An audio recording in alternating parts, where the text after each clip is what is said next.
Where is it? Where is it? I'll try again. I'll give you an extra few seconds. You know, this is the first time in the last... Okay, we've only done like 2-3 sessions. However, the first time I haven't gone out the night before. Oh, yeah. Oh, we big. We big. We big. Yeah. Jack, you were looking swole. There we go. All right, I'm just sharing. Broadcast indicated Yeah, this just channel started is gym, intended guys. for mature audiences. It's like, I'm going to widen up. Hell yeah. Look at that Yeah. sick I'm only on bicep 6%, pump. so I should probably... Okay, hold up. I'll get your Well, dumb thing. I need to use my phone for I'll get your dumb thing. All my right. abilities. Give me a second. Do you have an extension? What's an extension? Council outfit? Oh yeah. I saw What? that photo you put up this morning. I was fucking down. Does it say like Oh. Gold Coast City Council? Does anyone just want to quickly check all the Are you working? just Brisbane, play yeah. the Twitch on Oh the- yeah, you the drive in sound the and city. just Yeah. make sure that everything's yeah. good. I'm gonna start playing the music. I'm just putting the link up. Yeah, Lollies so- if anyone wants. Oh, Cam, just drop one of these into your coffee. You'll be right. Bar. Turn that down. Alhamdulillah. Wait, I think that was Just too many loose. Hang on, Adam's calling. What do you want, And we're Adam? live. You're live on stream as well. Yeah, don't get us. Hey, Adam. Don't get us Love you. Wait, we actually on? Yeah, we are. Yeah, we're live. Watch your profanity. Yeah, okay. Damn, that was loud as. That works. Yep. Music's good. Yeah, it seems to be working. Adding a story. He actually made a good point. Unplug the RAM and plug it back in. RAM. Yeah, well, there goes all my technical support. Yeah, yours was just, did you turn it on? Yeah. turn it off and on. Turn it off and back on again. All right, well, I'll Stick put in a- a ticket. Well, I just tried throwing it to the ground, but it didn't fix it. Yeah, I poured water all over it. I thought it was thirsty. Facebook doesn't Yeah. have an ad link Alright. to It- stories. you didn't give a Gatorade though. Gatorade helps it. Oh, the menus. Oh. So sorry, everyone. I know that we are 16 minutes late. We've had some technical issues, as is per usual.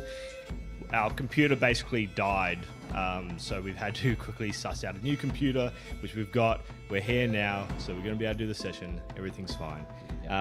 Because everything's on this new computer, we had literally 5 minutes to set everything up. So if the music's too loud, or if our mics aren't loud enough, just let us know. We'll quickly adjust it on the fly. But everything's a bit chaotic this morning. We And love we chaos. have coffee. And we have coffee. I've never had coffee before, and it's disgusting, but I'm drinking it anyway. I think we're starting something. It's so bitter. But the aftertaste, it kicks in. See, I like coffee ice cream, and I like coffee cake What the fuck's wrong with you? I can jam. because they're sweet. Have you ever had Okay, a yeah, dirty fair chai? enough, but like, you Dirty chai. feel like shit after it. No, you do a shit afterwards. No, okay, that too, yeah. All right. Okay, so yeah, let us know if there's anything wrong. I should be able to see the Twitch chat. For everyone that's here, we're recording. Everything's good. Yeah, everything's good. All right. All is safe. Make sure we get everything ready. Phones. Oh, alhamdulillah.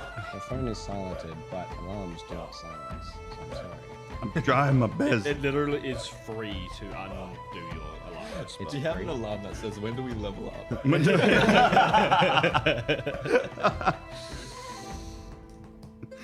We will never level up. All right. Commoners for life. So, Where did you get this? I got it from a guy that knows a guy. Ah, you got a guy. Huh? Yeah, guy. all right. So, before we get into anything, first off, I disclaimer. like that. So this show is recommended for mature audience and contains, but not limited to, swearing, violence, gore, and sexual references. If the aforementioned content is likely to offend, we advise you to stop listening to this podcast. All accents, locations, and characters are not based on real people or cultures, and all similarities are completely happenstance, except for a couple of things which we do base it on, which is from ancient civilizations. And if you're going to be offended by that, you didn't live in it, so... Yeah, there. Yeah, fact. Hit him with it. So... Fergie. before we get started into the proper, we will do our intro theme song again. Yes. We will obviously thank Michael Galfy, Lord and Savior, Michael Galfy. Again, if you want to check out Michael Galfy's stuff, he will be up on our YouTube when we upload this to YouTube. He'll be in the description below. He does a whole bunch of free soundtracks, background music, all that sort of stuff for content creators that play D&D or other TTRPGs. And again, he's free to donate to. Well, it's free to donate. I guess that's correct. Feel free to donate. Yeah, feel free to donate. It Yeah. is free to donate. The donation isn't technically free. It was freely but- given. It was freely freely given, yes. What else? So his YouTube, Spotify, he's got a website. Again, they'll all be in the description below. But thank you very much, Malcolm Galfy. Fantastic stuff. Allows us to add some great atmosphere to our show. Now to the theme song. By Kylee Brielle. Yes. Atmosphere. Gets me Probably said her me name. every time. Yes, I did.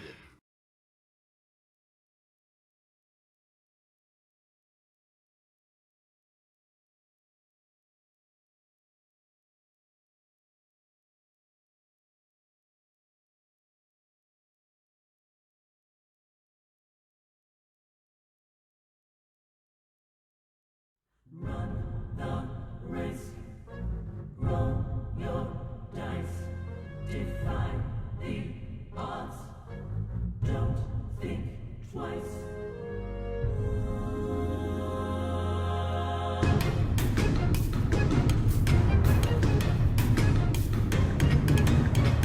As a new day dawns over the tides, your destiny begins to rise to carry you far from your homestead.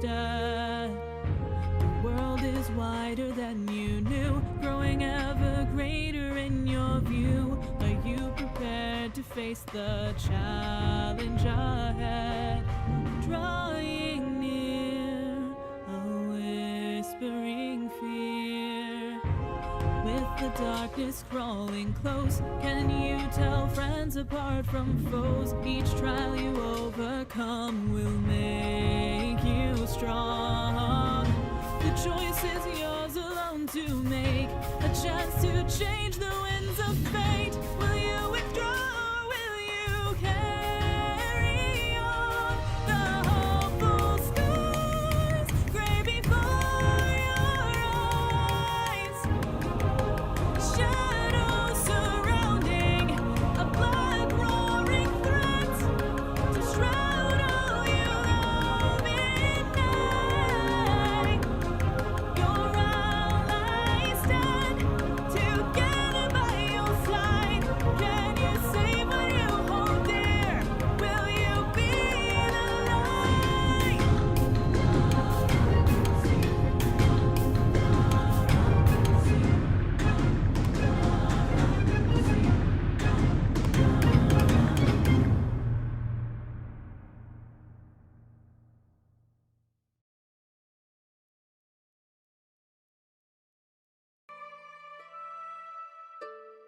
All right. Hope that was all okay.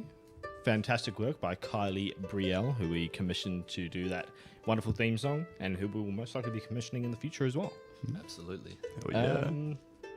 All right, so I guess we'll get into episode 2 now that we're finally here. Again, sorry for last week. Somebody was feeling a bit under the weather, and told us in plenty of time, so we're able to make adjustments to that.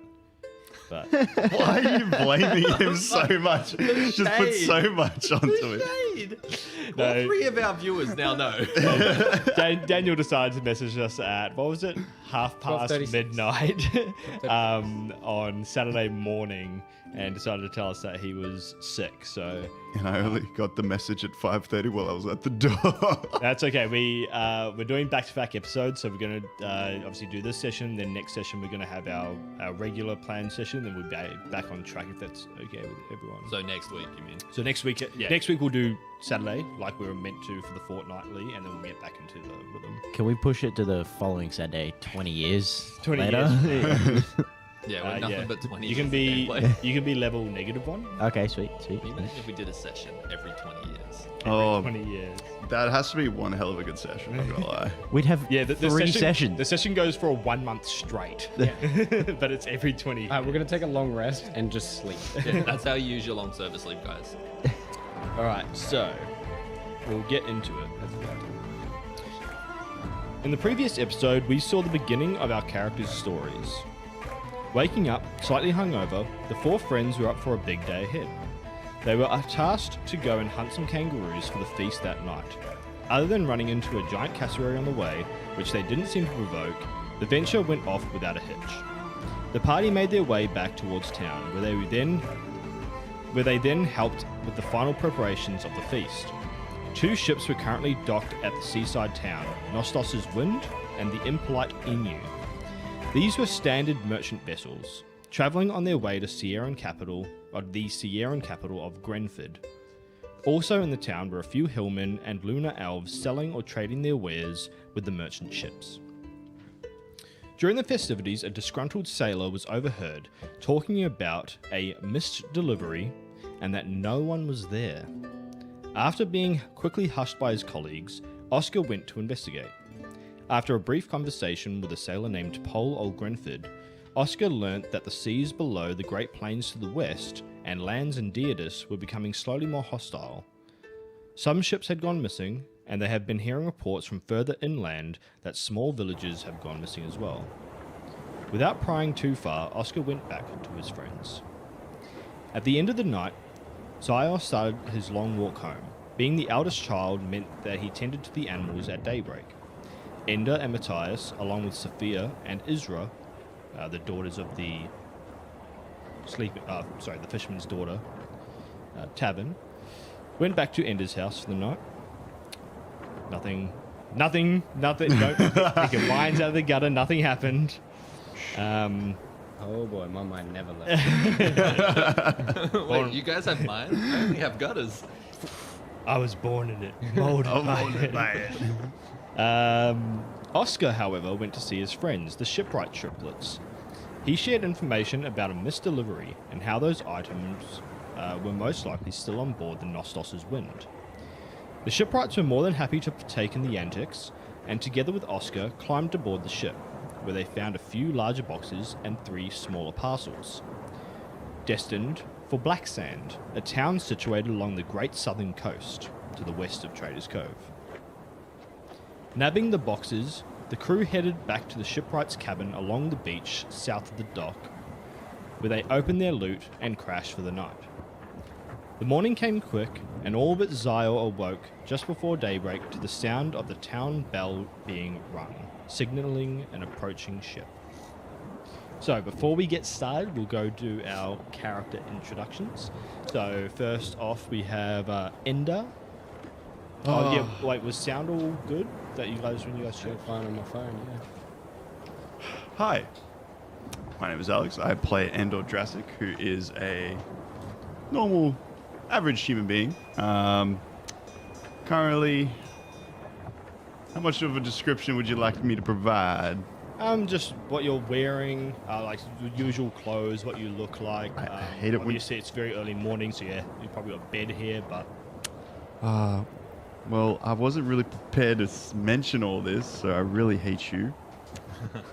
you should always be prepared. for Well, character I'm introduction. sorry, for God's sake. I'm glad I'm not Which one? first anymore. It's good. Shut it. Oh, and I have to bring up the character description and everything. This is why I hate Cam. It's alright, we're not live, we can edit it. You make a point. All right, somebody else. Has anyone No, else? it's all good. I got it up. Mine's pretty You short. don't show your character? Oh, No, I do. It's just. You haven't got them like, tattooed on your body yet? I have my whole backstory on my back. Yeah. that's fine. so That's again, the backstory. Ender is a 6 foot tall, slim individual. His skin slightly tanned, obviously due to the conditions of Traders Cove being a nice coastal town. Has blue eyes, hot amber, reddish and blackish hair. His current attire, since obviously he's asleep, is his standard sleeping clothes, which is just a basic kind of tunic looking thing. And he's just currently sleeping at home, just resting after the festives. And yeah, I'll just say that for now for me. Facts. So he's in his jammies. He's in my jammies. Hello, I'm Jack. I play Zyor Agrotis. Forgot I changed his name. Zyor is a 6'9", 240-pound hearty Leonin. He's got golden yellow hair, which is so light and fluffy it should be in a Pantene ad.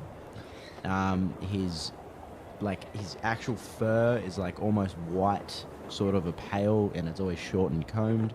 He hasn't shaved in a while, so he's got a 2-inch goatee, which is pretty freaking dope. He's wearing his usual stuff. He's got a fur skirt, no shirt, but he's got, well, not his webbing on now because he's asleep, but usually he has his webbing with his like knife and a couple of his tools. And yeah, he's got a couple scars, but other than that, that's your boy. Hey, I'm Mitchum, and I play Oscar Weaving, our soon-to-be, hopefully, if we level up, human bard. So, yeah, I'm throwing shade right back. If we threw Daniel under the bus, someone's got to get under there. So, Oscar is around 5'11". He has pale cherry red shoulder-length hair that's currently falling down to his shoulders. It is not tied back. It's got the sleepy eyes, which are hazel blue, if that tickles your fancy. He's got a bit of a red mark on his cheek from where he'd slept on it.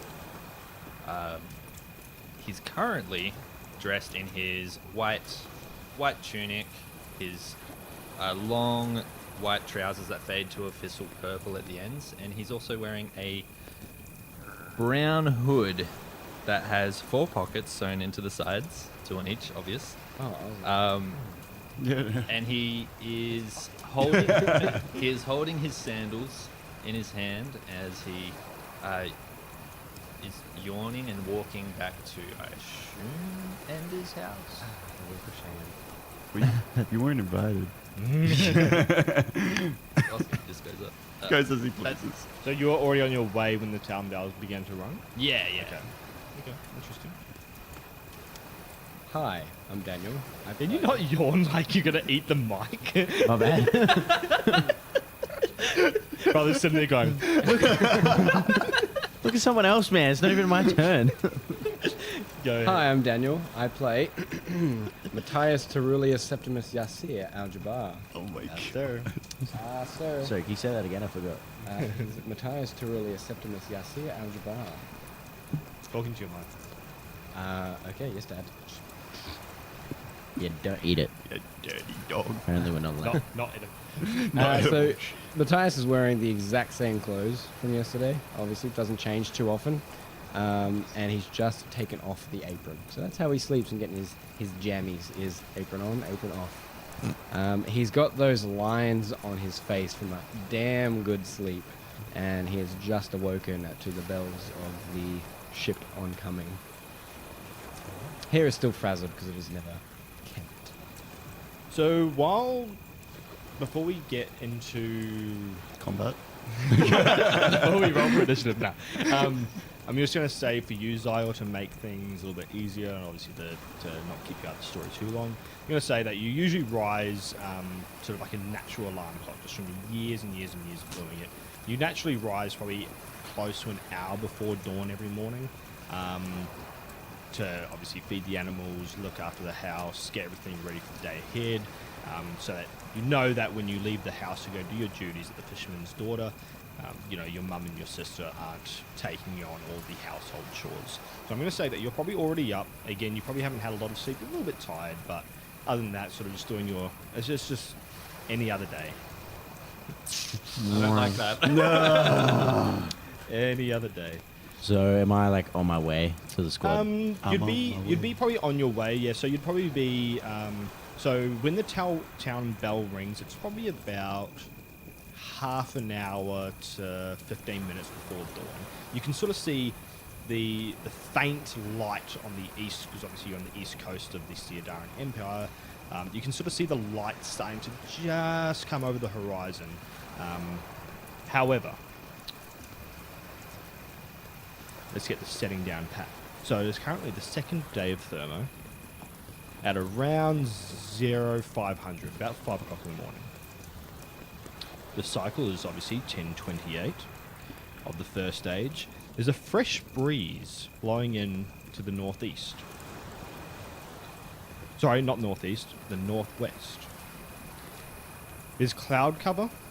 Not particularly thick cloud cover. Obviously still light enough that it's letting some of the light through, but enough that it's sort of almost giving a bit of a sprinkle. There's a slight sea mist covering, the bottom couple of feet of the earth. What? Sea mist covering feet. Just don't. Nah, it's cool, bro. I'm good. Can I ask a question? Yes. Where do the bells come from when they spot a ship? The bells are usually at the dock. Okay. So There's always someone at the dock, even like at Sparrow's Flight. there's not usually someone always at the dock. It's kind of like a Automated. responsibility of sort of the workers. Like there's a lot of warehouse workers, obviously, sort of stuff down Nice. there. Yeah. And due to the fact that there are a couple of ships in, there's probably always going to be people around. And it's sort of just whoever sees the ship rings the bell, alerts everyone. Usually, ever since the lighthouse has been unfortunately destroyed, usually it's Old Man Miller up on the hill by his windmill who lights the fires to signal in ships. But however, because they're not expecting any ships, no fire's been lit, but there's a ship coming anyway. Shit, unexpected. So, Sea mist. I'll just give a quick, sorry, again, it's a little bit impromptu, but we'll just do a quick description of Traders Cove, just obviously try and get everyone into it, especially the audience. So, again, Traders Cove is a relatively small town located at the southeastern island continent of Siadarin.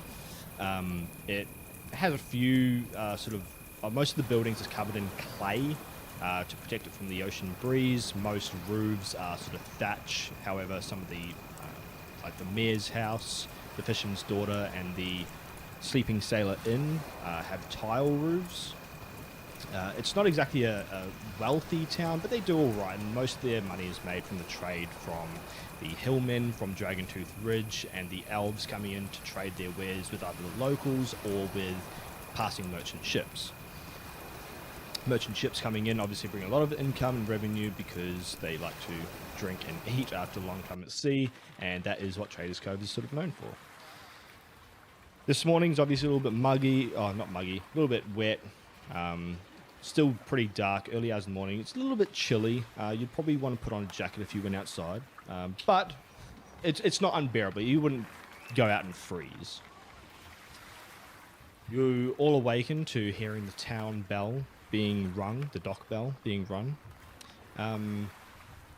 You're obviously outside. You two inside the house, you've sort of just woken up. You would notice, Matthias and Ender, that Sophia isn't there currently. However, Isra is passed out on the floor, sort of drooling onto a jacket. Nice. That's a sleep and a half. That's a sleep and a half. I guess like I would wake up. Obviously, alarm bells ringing, stretch it. Oh, what's happened? Do I see Matthias? You'd probably see Matthias. He's just waking up as well, and like you said, he's got a lot of the scrunched lines on his face where he's probably put his arm while he's sleeping.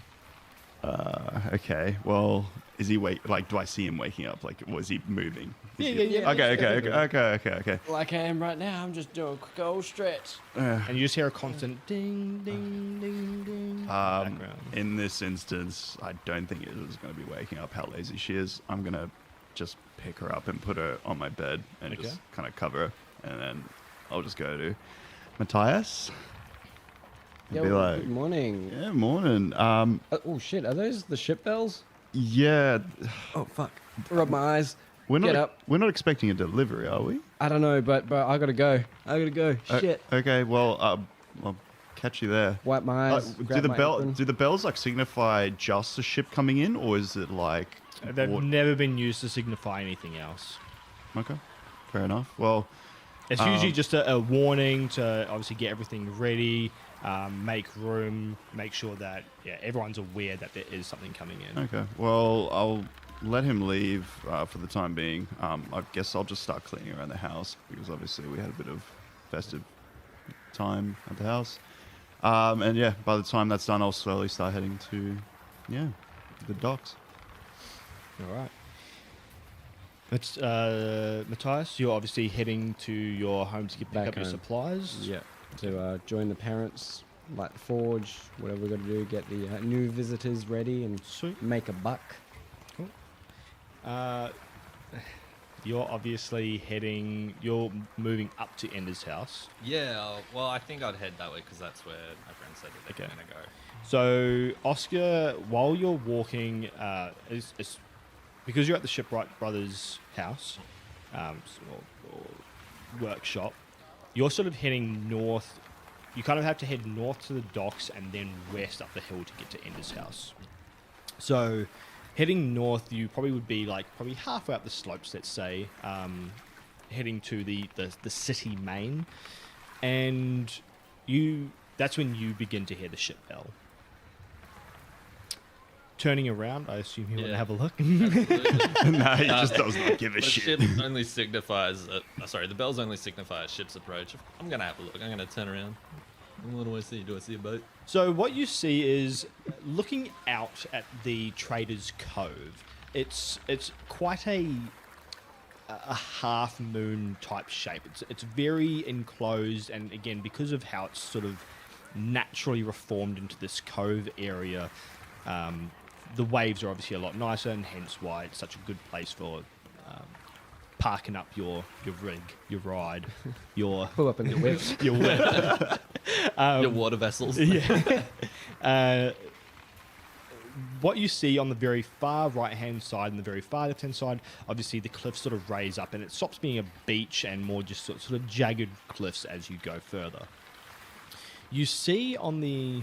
It's very hard to see because it's so dark still, but you can sort of see it silhouetted against the background. A relatively large ship. It doesn't look like the merchant vessels. It looks more like a cargo ship that you've seen sort of in the past. So it's a little bit longer, a little bit bigger. The middle is sort of parted out a lot more to allow better room for obviously the cranes to get into, lower things into the hull. It's got about 3 main sails, as well as obviously your front sort of sails and a couple of back sails. There's no flags, and from this distance you couldn't say if there's a ship name or not. Is it a familiar ship, or is it like, whoa? Again, a lot of the ships, because Siadarin as a whole has sort of adopted the same shipbuilding principles, there are slight differences between Siadarin ships and Diadis ships, but for the most part, it just looks like a pretty standard cargo vessel.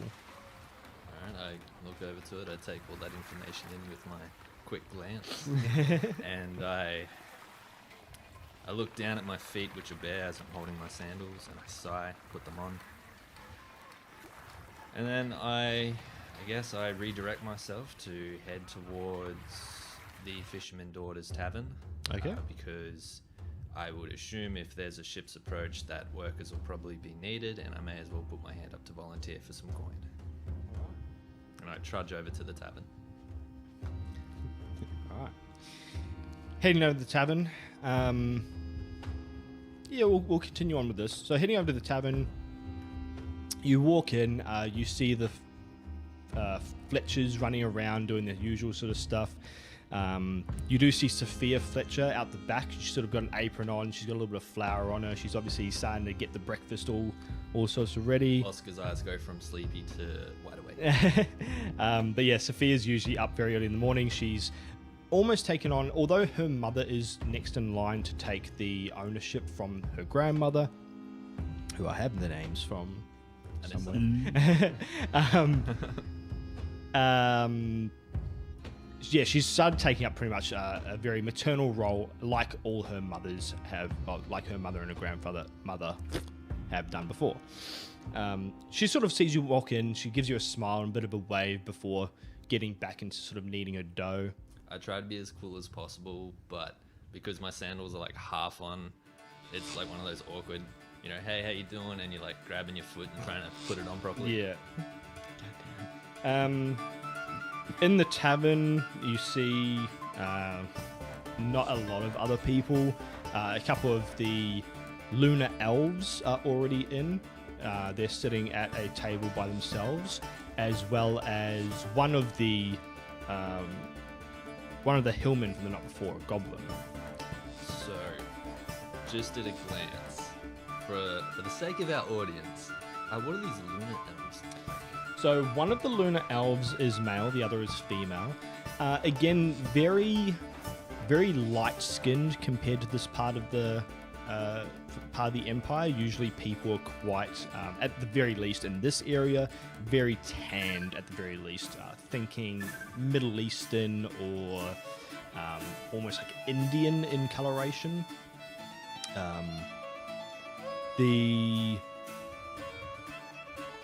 Their hair is quite straight.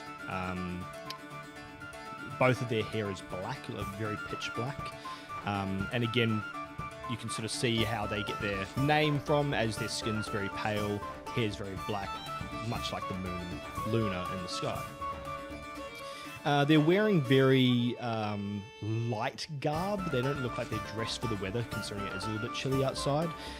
It's very flowy, and it reminds you of sort of swaying leaves in the spring air. They don't typically wear shoes, but they do hold a lot of jewelry, silver bracelets, earrings, chains sort of going from their nose to their ear. Other than that, very pretty, both of them. Very pretty, very slender, but not, you wouldn't call the man handsome. He's definitely not rugged in any way. The goblin on the other end of the table, or on the other end of the room, is obviously from the hillmen from Dragontooth, wearing very sturdy leather, gloves. Looks very rough, not dirty, but like they've been scraping against stuff for a long time. The clothes are worn and been heavily mended over time. The goblin is quite short, probably about 3.5, 4 foot, but looks old, has long grey hair, but like no wrinkles on their face. Probably middle-aged for a goblin. He's just nursing a drink. Taking all of that in, Oscar makes a mental note of has to get himself one of those garbs that the elves are wearing. Looks very, very comfortable. Walks over to the bar. I assume Anissa is in. Yep. Actually, it won't be. Oh, it's not. It will be the father, Zach.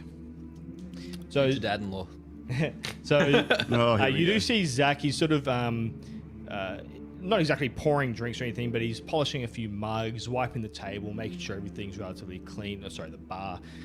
Zach's quite an imposing figure. He is probably about 6 foot tall and very muscular. He married into the family, so he used to be a sailor. He's got a few tattoos, a few scars, but a very, very big, burly man. But very, very, very welcoming to people who know as he sees you. Oscar, how are you, my boy? Yeah, not too bad, Zach. A little tired. Hey, there's a shit coming. Yeah, no, I can hear the bells, but I don't know where they're gonna go. Both of our docks are full. Yeah, that's a good point. That's a good point. Did you want me to stick around in case you need a hand? Yeah, no, we're probably gonna need it, especially if we got some hungry sailors. Probably need some entertainment, at the very least. All right, I'll go back and get my flute. Yeah. I don't have a flute. Yeah, no worries. But yeah, someone should be sailing out to them. Well, not sailing, rowing out to them soon to tell them that we don't have the space. I think the impatient emu is heading out today. Sorry, impatient?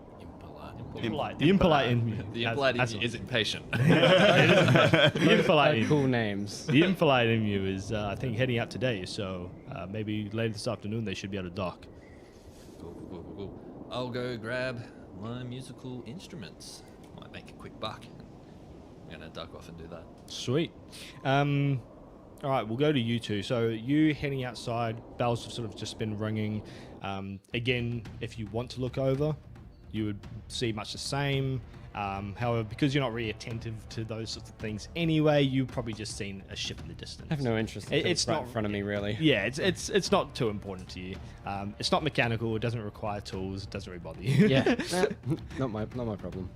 So heading home, you walk into into your house. Oh, sorry, it would be your shop.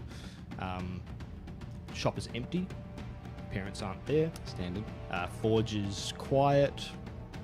Nothing really going on. What would you like to do? Just pretty much, it's now muscle memory. Relight the forge, put some timbers in it, get the bellows moving, get the heat going back into the forge, dump the coals on it.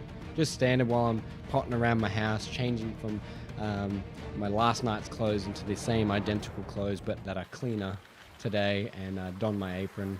Same thing, potting back and forth, have a drink, have a snack, whatever I've kept in there, half-eaten meals, I suppose.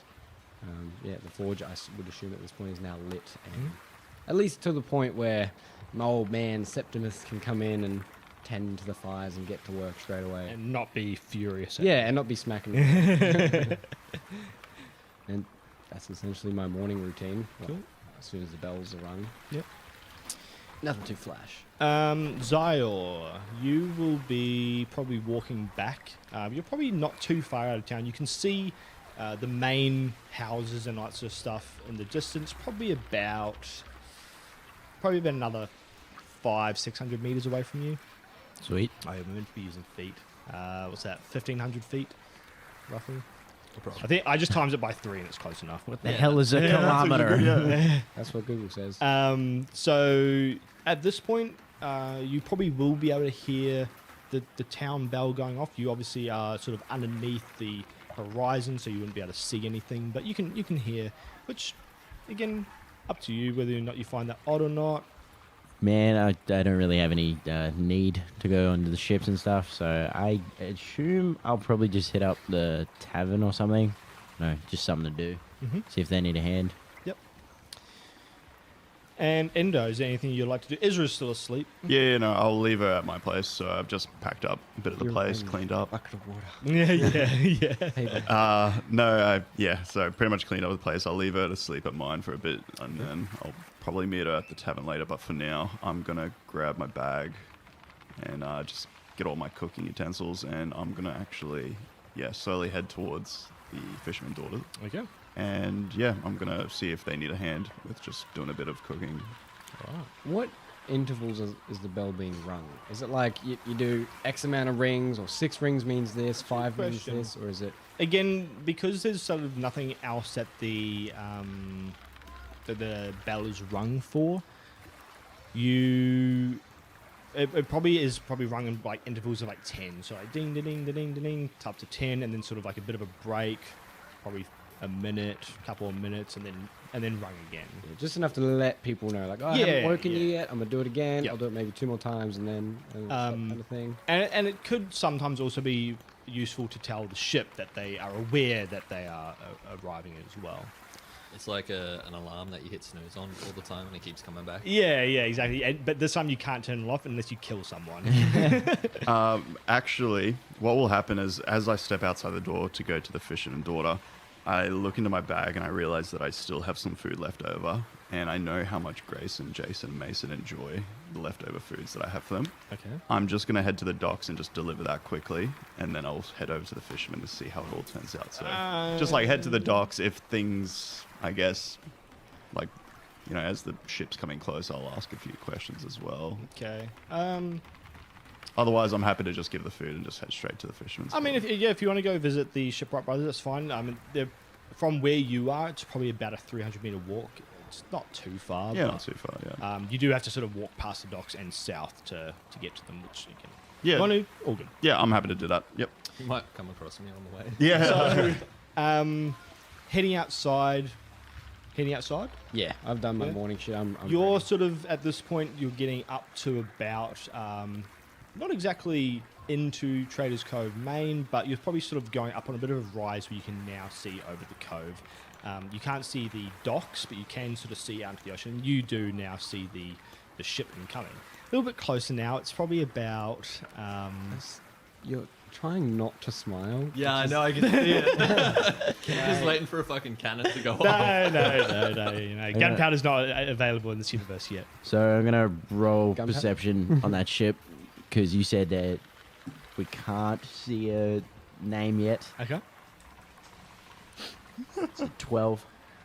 12. 12. With a 12, and now that the ship's a little bit closer, and now that the sun's sort of rising up, it's not just peaked over, but it's and again because it's so cloudy, it's hard to say if it is over the horizon yet, but it's pretty close. It's starting to get pretty light. Sort of that grey monocolored look of dawn. Oh, how good. You know, so it's hard to make out details, but you don't have any special vision or anything as being a Leonin. No. I have dark vision. Is that 60 feet. Do you actually have dark vision? I have dark vision. Oh, right. I didn't Well, even. I didn't we've know. only- I didn't know We've that. only got one person with dark vision. I'm a tiefling. I have dark vision. Oh, I Oh. didn't think Tieflings got dark vision. Oh, It's right. like more common than not having dark vision. Oh, right, okay. I mean, Anyway, so we got half the party with dark vision, but that's all right. I'm a cat, mind you. Yeah. We know. But I'm pretty sure cats in the monster manual don't have dark No, they no, don't. they don't. We figured that out. It's so weird that they don't. Anyway, with a 12, and obviously having, even though your dark vision only lasts 60 feet, obviously in that sort of grey area of dawn, you would be able to start making out some features of the ship. You can see a few people running around on board. You can see all the sails, which have been starting to sort of be furled. No, Unfurled? furled? No, Yeah. unfurled is Yeah, furled. yeah. They're starting to be furled, starting to be brought up. You can tell we're Just safe. say raising. Yeah, We- Just we know say terminology. raising the sails. raising the sails is. So they yeah. have Raising intentions to dock, Raise the sail. or at least intentions to not move any. No, but like, what's the other term there's- too? they are still moving, and they're pulled only sails? being Drop. raised to about half. Raise, drop. So they're still catching the wind, still moving forward, but again, they're probably still about from the dock. They're still probably about another 200 meters. Yeah, I know. In Close regards the to big ship. You can't see. You'd only be able to see the left-hand side of the ship. Well, not really. From where you are, yeah, like the left-hand side. Mainly the front, obviously, as it's coming into dock. Is that port or starboard? Forward. Yeah. Paul, don't kill me. And where you would normally see the name of the ship, Of course. you don't see anything. It's scratched out.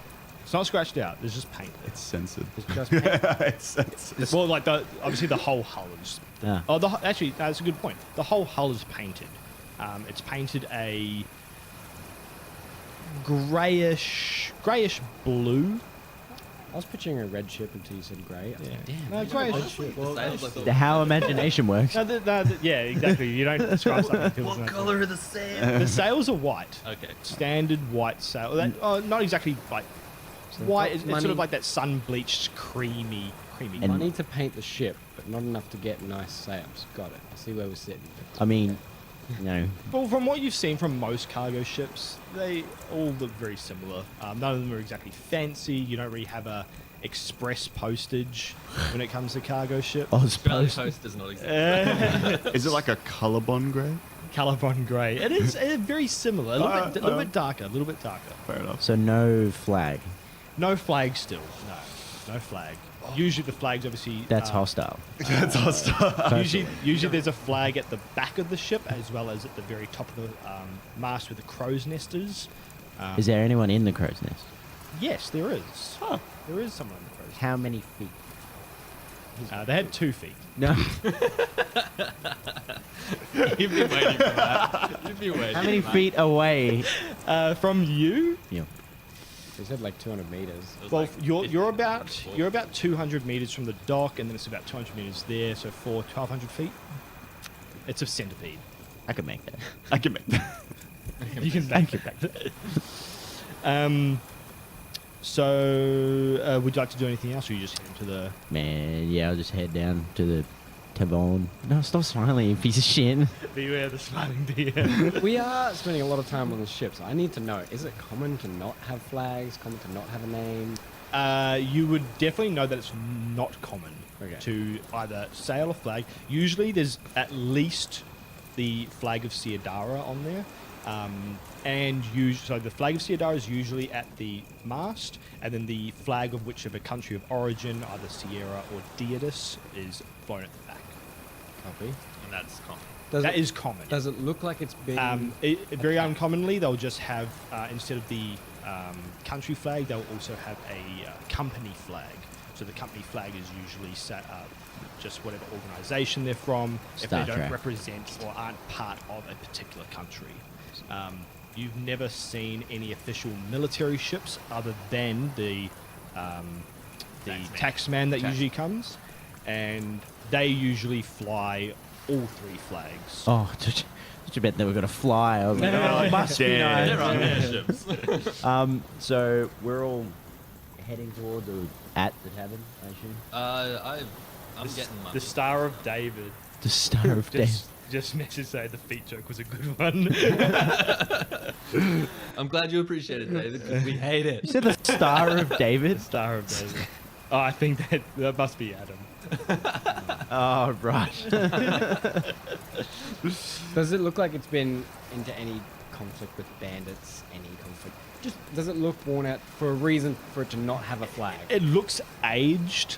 It doesn't look like it's particularly beaten, but it does look aged. It looks like probably a 30 to 40-year-old ship. It's been relatively maintained well, but It's old. it's old. It's an old. That's probably the extent of Matthias's questions. Like, why is there no flag? What happened to it? I'm over it now. No, I'm going to change. I'm going down to the docks. Showing down the docks. Wait, no, it can't. It can't come in. No, I'll go to the tavern. No, it's fine. Tavern it is. It'll wait. Yeah. So, Smile, bitch.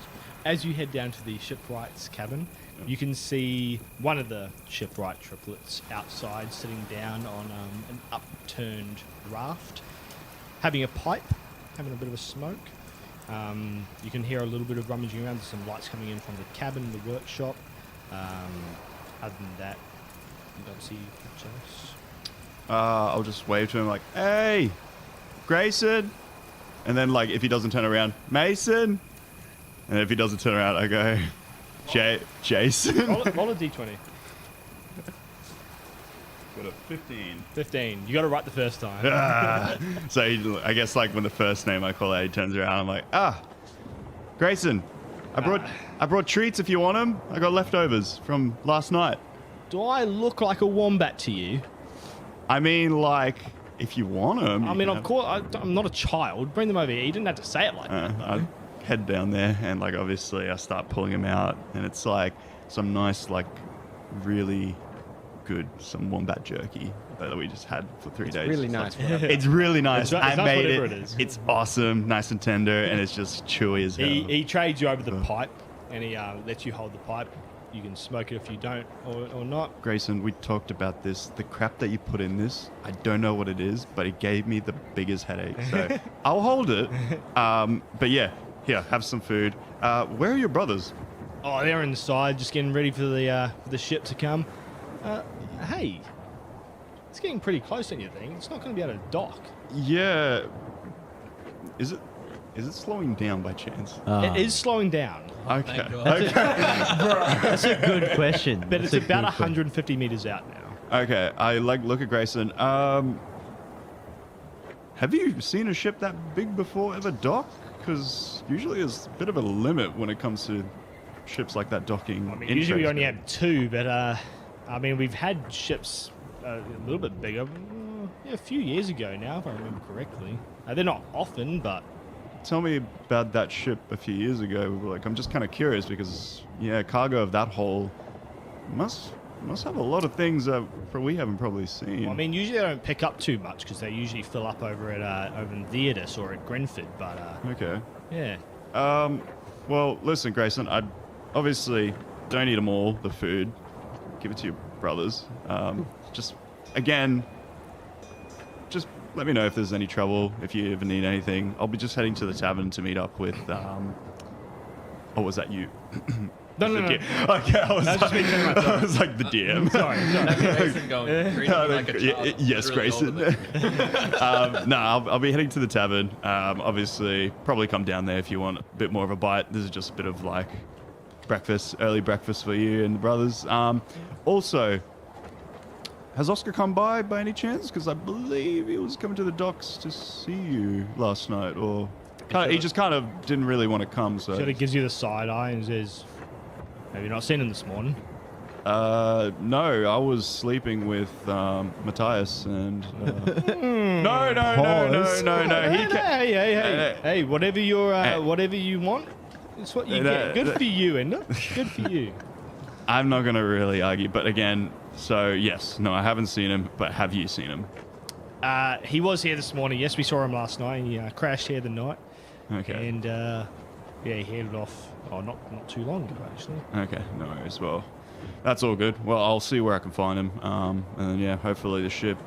You do notice something a little bit unusual that you normally don't see with the shipwrights. Okay. Grayson actually is wearing a hood, a brown hood cloak with looks like a couple of pockets stitched into it. Pockets stitched onto. Yeah. The chilly morning. You don't often see the shipwrights wearing Chilly much morning. more than sort of the bare necessities because they're usually in and out of the water. Also being sort of a bit more cold-blooded. They don't really mind. Well, I mean, cold-blooded creatures do mind the cold, but they don't usually mind the cold. They're sort of in and out. They don't really wear a lot of clothes. Grayson, also, mind if I ask you, where did you get that coat and why are you wearing it? Absolutely nanya. Is that new shop on 5th? Okay. It's just I haven't seen you wear anything really with compact, like, you know, stuff. Don't worry about it. Can I roll a perception check just to look just look beyond him, or like at the specific of the? You said he was flipping a. No. He was sitting on an upturned. Oh, upturned. Okay. Yeah. Yeah. I just want to look beyond him to see if there's something behind him. You roll a perception check. Just really into cosplay. That would be if I get my perception. Oh, 22. shut up. I'm still trying to get over the fact that you said share it with your brothers. It's not how brothers. Yeah, no, definitely. I'm trying to be. I don't have brothers, so. Yeah, show it. 15. 15. With a 15, there's nothing behind him. You see a little bit of firewood. Other than that, through the window, you can see shadows moving. It wouldn't be shadows because there's no glass in the window. Silhouette. You see the light, and you can see his other brothers walking around. Okay, so they're inside the place. They are inside. You can Okay. you can see what you think is two of them, but it could just be the same one moving backwards and forwards. What the fuck? Love Oh, hey. That's actually that's not even suspicious. As I witnessed that, does it actually look suspicious to me? It just looks like it's No, it doesn't look suspicious. Like, it's not like he's just sitting there going, no, but like you made it sound like that. no, he's just, walking around. You can hear clattering of tools. You can hear a little bit of talking, but again, everyone's sound. Okay, like I'm interested with the clattering of tools, and obviously don't really see the Grayson, Mason, and Jason brothers like this fixated on in a morning. Specifically a morning, they're usually chilling on the beach. They're never really usually doing anything in the morning. So I would just like to approach the cabin and just see what's happening inside. Just like, just have a little check-in on them. Having a look in, you can see both the brothers. Again, they're not doing anything spectacular. One of them's carving some wood for what could be an oar. You can see one of them sort of nailing a couple of boards together. Nothing crazy, nothing fantastic. Just sort of usual stuff. Ender. Yeah. No, I'm just. How dare they do their job? How do they do anything?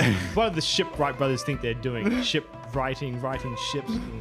No. Wearing clothes. I just peek in. I'm like, hey, Mason, Jason, I dropped off some food. I left it for Grayson if that's all good for you guys. They sort of look real, and then Grayson sort of looks up at you with like this. Shut up! Very quickly, Mason and Jason run outside and start tackling their brother for some. You're still hiding the pipe, by the way. Okay. I'll leave it just on the bench That'll in start a fire. no, shut up, you in a nice, In a not suspicious. not suspicious way. Yeah, Sounds suspicious. too suspicious. But yeah, no, I'll leave it in there, obviously upright, so it's not going to cause a fire. And then I'll just call out, left your thing, yeah, Grayson. It's just in here, and then I just slowly start heading to. All of a sudden, Of course. fuck's Knew it. sake! all of a sudden, the three brothers stop fighting. They look over towards the docks, and the ship is now about 20 meters away.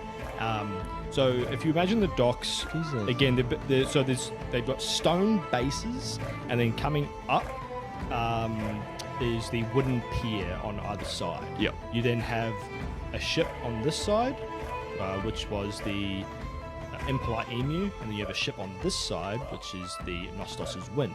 Okay. The ship coming into the bay is coming straight in the middle, where ships usually don't go, but it's going straight into the middle. Instantly do a perception check to see who's on board, like to see on the very edge of to see if anyone's like looking over. Do they look like they're running around like as if they're causing Roll trouble? a perception check. Where's the Sea Patrol? Where's the Sea Patrol? Coast Guard, where are you? coppers. Yeah. The Wallopers, mate. 4. So with a 4, Shit roll. you're sort of too excited on the fact that, again, you've never really seen a Seen 'em go shipwreck through. before. You've never seen any accidents happen. I mean, you've seen the odd crane dropping something on someone's foot, but nothing major. Okay. Foot. That's On a foot. lucky outcome. Yeah, steel cap boots, though. Yeah. Yeah, obviously. Still- Matthias's first brain. I just kind of just stand there watching, just kind of like disbelief that is going in the middle and just seeing where this and like how this ends out, I guess. And again, the sails at this point have been completely raised, raised, yeah. but it's just traveling forward on straight momentum. Oh, no. It's not traveling like super fast, but being a big vessel, it's probably going to have a big impact. Yep. As we look, you're probably just about to the Fisherman's Daughter now. You are now seeing this as well. You're probably on the way back, Yeah, I or would if you want say- to do anything else while you're out. Got my loot. Yep. I'm just like tuning it as I'm walking, and I'd spot Zio. Zyle. Zyle. Got it right the Gonna second get- time. Zai and then Or. Yeah, Zoe. I see Junior, and I strum over. I go, fuck, that thing's getting close, isn't it? Yeah, a little bit, bro. It ain't slowing down. Isn't it gonna fit? That's what she said. Not actually. What, your sister? Oh, we got it. Came out. That's some It's finally psychic here. damage. No, right your mother. I like reach up and give him a noogie. Reach up. Reach that next extra like 3 foot. Nah, he's not that much bigger. He's got what? What are you, 6'8"? 6'9". 6'9"? You got 10 inches on me. Does he? Yeah, I fucking Hold that for a do. second. Ask your mother about the 10 inches. Looks like a baby's arm. The holding an apple. disrespect in the Holding an morning. Moving on. What are you up to right now? No. Are you still at the shop? Or No, you- so the general idea was to meet at the Fisherman's Daughter. That's what we do. Okay. Instinctively meet at the Fisherman's Daughter. So we'll say that you're probably just about there.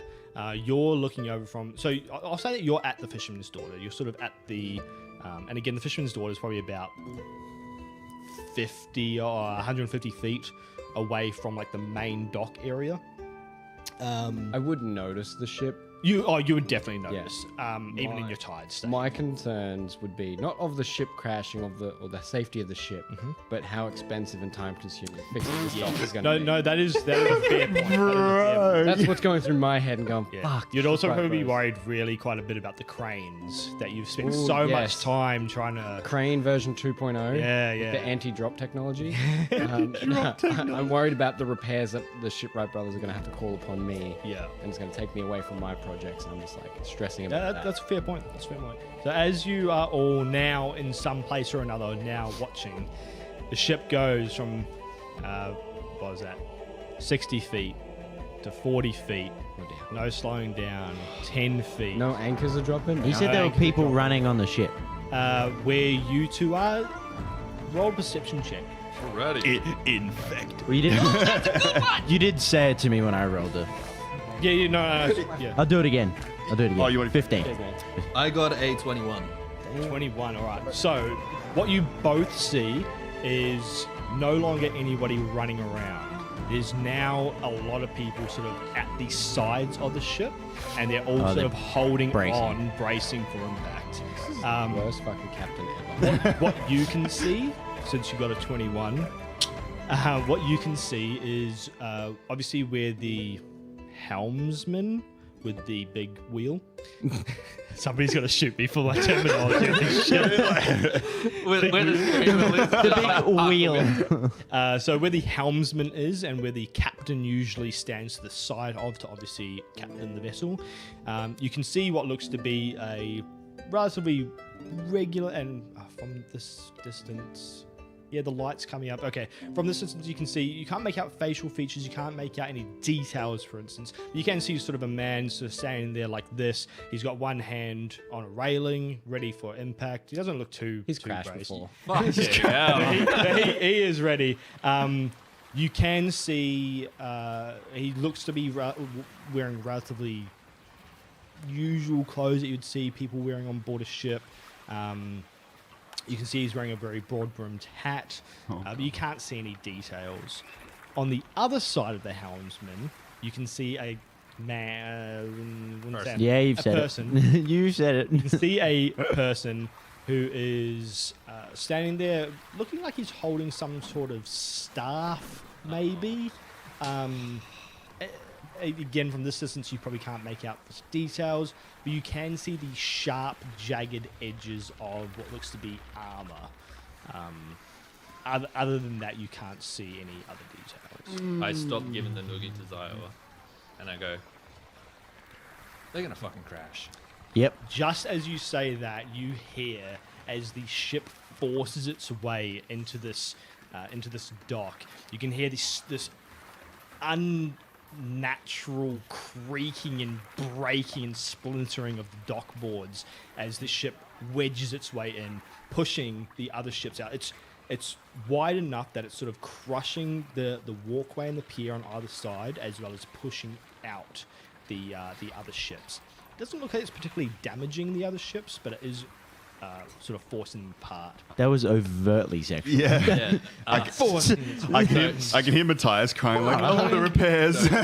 So in the famous But it words, is super loud. in the famous words of Hermione Granger, No. what an idiot.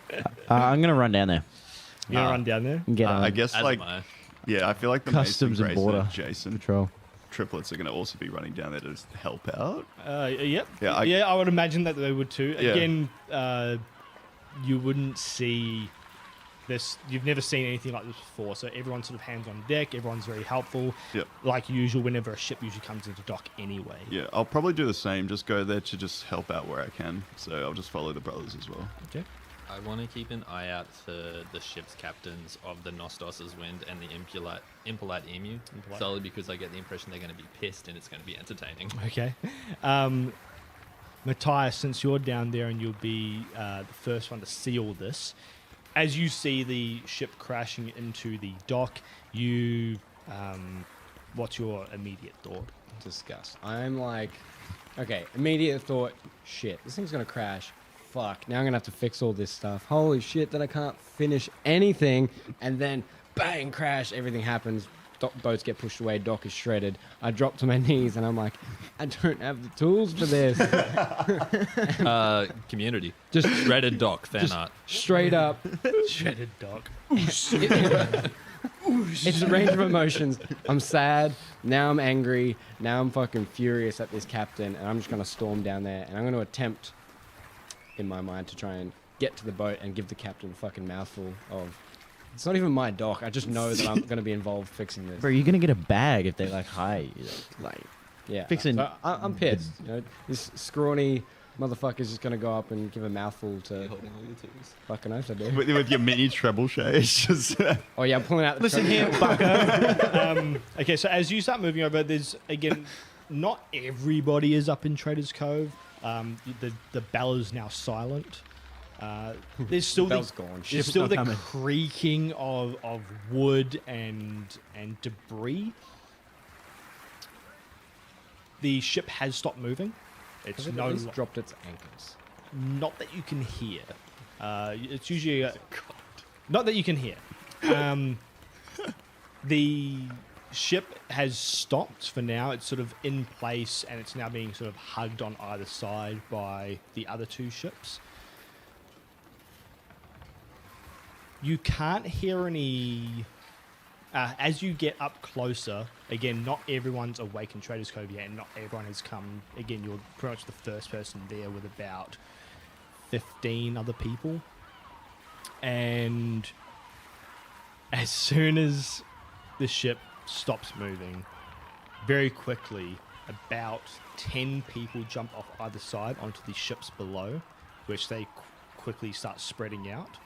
More people fan out over top of that, another probably 10 people either side, and then they drop onto what's left of the docks below, and they start running towards the group. Oh, And that's where we will stop for our break. So we'll stop for Oh, damn. we'll stop for a quick 10-minute break. bitch. I'm not gonna lie, I was waiting for you to say, and one of them throws the anchor off. No anchor for you. So we'll have a quick 10-minute break. We'll have a quick bathroom break, quick refresh, and then we'll be back for the second half of the episode. I want it now. I want it now. I want it all. We'll check us out on mute, and we'll be back in a sec. Now, video's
Hello and let's Wait.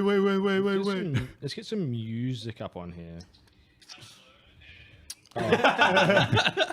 Lol. Are we playing silence? Is this the? This is the silence game starting now. Oh no, hold on, I clicked the wrong thing. You ruined it. Now we're gonna hear unskippable ads. Oh god, I don't remember that video.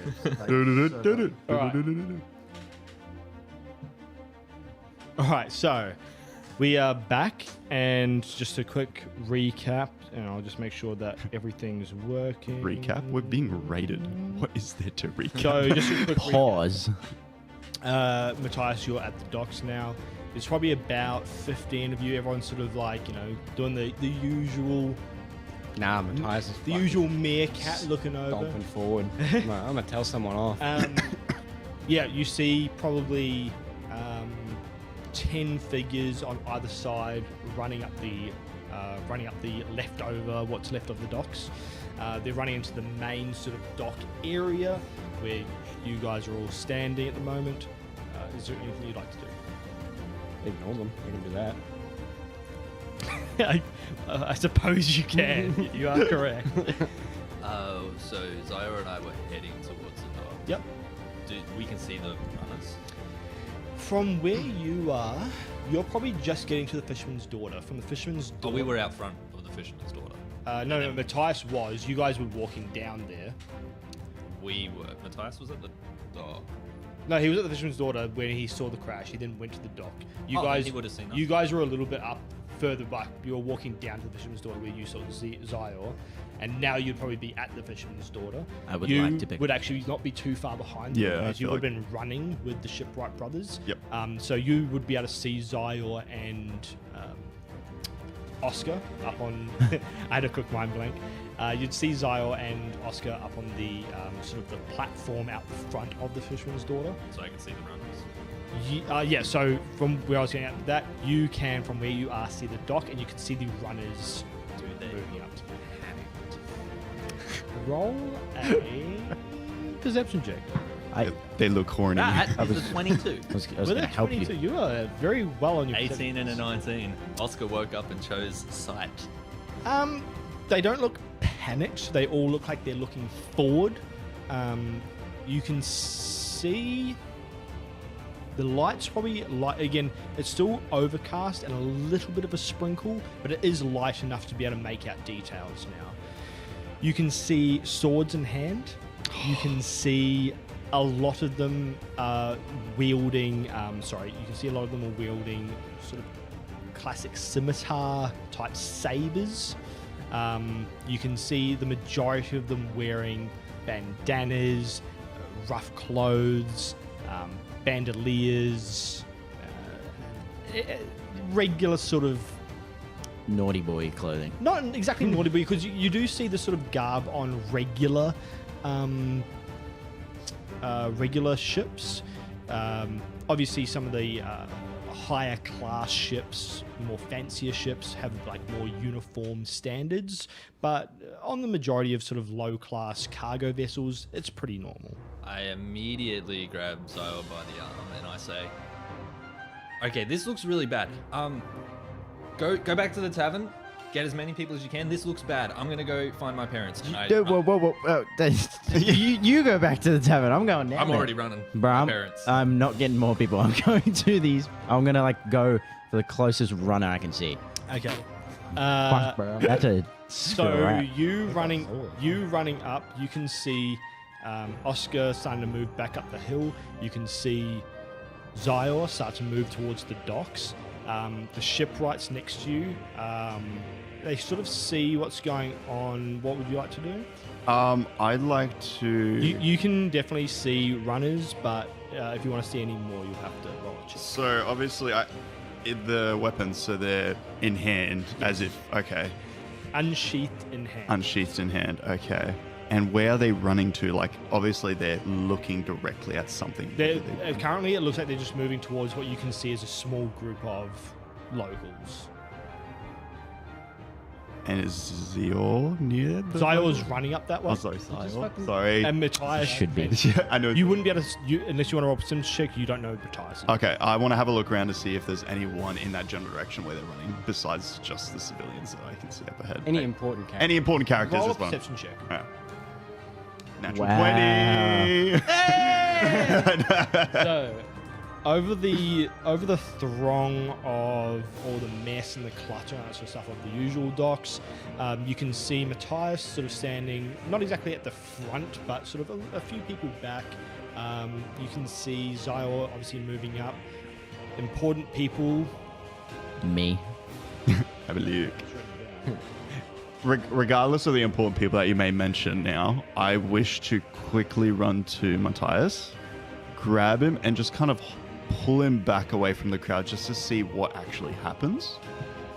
But who are you grabbing? Matthias, like I'll No, run. you're way too far. I'm way too far. Okay, I'll go to.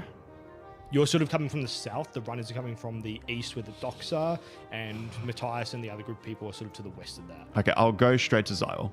Okay. So I'll go straight to Zyle, and I'll just want to just be like, hey man, just hold it there for a second. Something doesn't feel right, and I just want to see Wait a minute. what happens in the next few seconds with those people with the unsheathed swords. Okay. So Rushing forward. the closest runner, how close are they From to me? you? To me.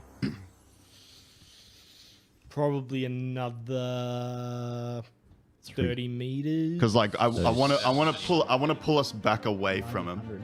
90. 90 to 100. Oh, I was like, About 90 to 100 feet. it's like 90, 100. Yeah, I'm They're gonna. a lot closer to me, I'm assuming. yeah, Yeah. right now, like we're sort of almost freeze framed where you are. They're probably about 20 feet away from you. Okay.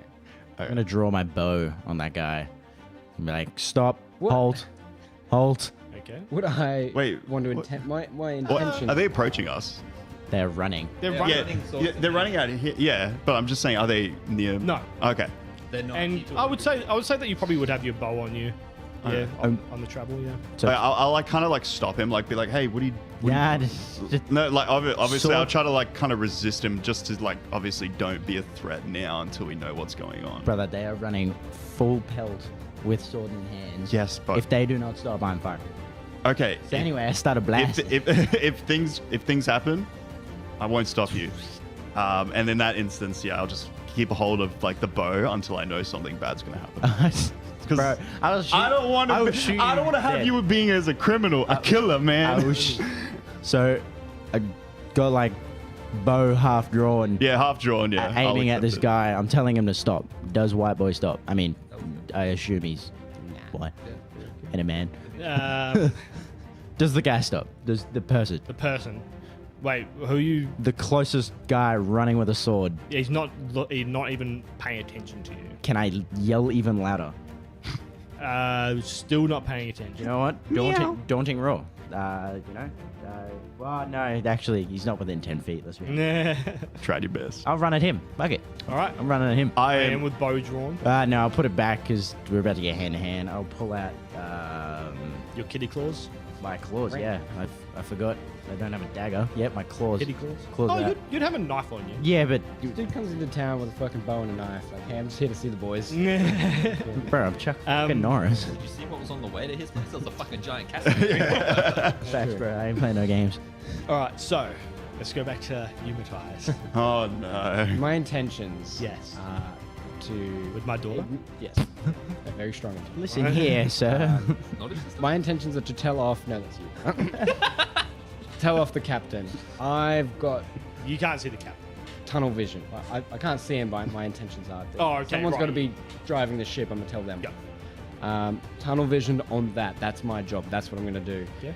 I guess I would notice the people coming towards me. I'm hiding in plain sight. So their intentions are to do fuck knows what. I'm not drawing eye contact. I'm looking where I'm going, avoiding eye contact unintentionally, but that's my directive. If I can get past them without interaction, that's my goal, to tell the captain off. Does that happen? I mean, you've got the intention there. You obviously the tunnel vision. You can't. I mean, you're not. You can see these people running towards you. Maybe in your mind you're thinking they've just had a crash. They're just running. You're not really paying too much attention to all the minute details. While you've got that idea in your head, you do notice a figure to your sort of front right, Nazim Michelson, the owner and runner of the Sleeping Sailor. Okay, so I know this guy. Yeah. Right. Not everyone. Yeah, sorry. I thought it was like Nazim. He's just come off the ship. No, Nazim's a bit of an older dragonborn. He's got, pretty sure, bright red scales. Oh, red. What does he own again? The sleeping sailor. So, yeah, he runs the Sleeping Sailor Inn. He has bright green scales that are slowly becoming dark with age. He wears glasses and moves around very carefully. He's a bit of an old man. Okay. He doesn't usually look at people in the eyes, but he is quite tall. He's 6'5", but he's usually come back here. He's usually. Sorry, not to cut you off, but when you said they don't look at eyes, is he the type to stare at someone's chest while he's talking? Yes. Yeah, no, definitely. Yeah, he sort of like looks down like that. He doesn't really make eye contact, or if he does sort of make his eyes up, he'll sort of like look at your forehead instead. And like it looks like they're looking at you, but like you know that it's just not. Yeah. Anyway, he's sort of an older man, but he sort of walks up to the oncoming crowd and sort of says, "Are you all right?" And then with that, the scimitar slashes up. You see the cut across the chest, blood starting to fly into your direction. Roll a charisma saving throw. You're dead. Okay. No hesitation. 12. Oh, please, Wait, hold on. Daniel, for the You don't love have of 12. God. Oh, yeah, you do. Yeah. Oh, shit. It's usually DC 13. I guess in like our reaction, Okay. immediately get Matthias out of there. With a 12, every thought in your head's basically just gone out the window. You've just seen. Makes sense. You've just seen this, and you've never seen something quite so violent. This would be my first murder. Yeah. Yes, I think. So I'm gonna say for the next 10 minutes at least, you have fear. Cool. Let me, Is it fear? Yeah, it should be fear. Like frightened. Frightened. Yeah, frightened, Yeah. So frightened creatures, you have disadvantage on ability checks and attack rolls whilst the source of fear is within line of sight, and the creature you can't willingly move towards Am I fearful of this one guy or the army of these guys? all of it. Fucking I would everything. imagine all of it. Okay, cool. Gotcha. With that, you would probably start to notice the swords in hand. Is there anything you'd like to do? Shit my pants. Run. Allowed, roll a. I don't Roll a wear D4. underpants. Jokes on you. It just rolls out the side. Shake it out the leg. So, upon seeing Nazim just get his fucking shit rocked, I'm looking around. What the fuck? Scimitar's covered in blood. It's just sprayed onto my face and body. I've now noticed the swords and clattering and the angry motherfuckers. I notice in detail their faces. Are they looking sadistic? Are they obviously their intentions are to kill, but are they like? Roll a perception check, Are they like which will be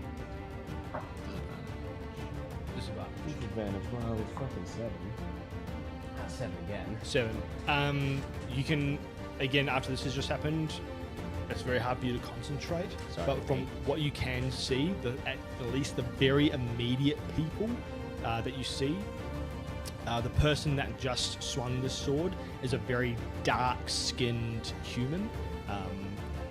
A lot darker than you, usually quite well built.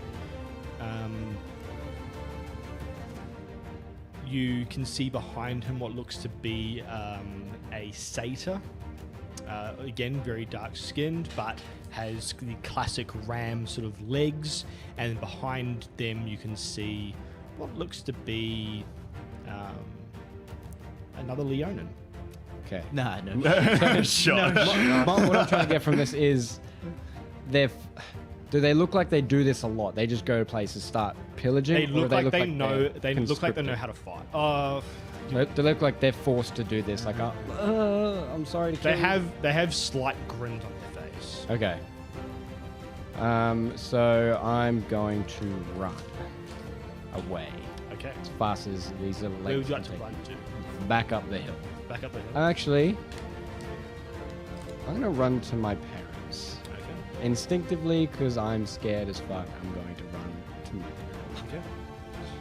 So as you start running, you guys would have just seen this.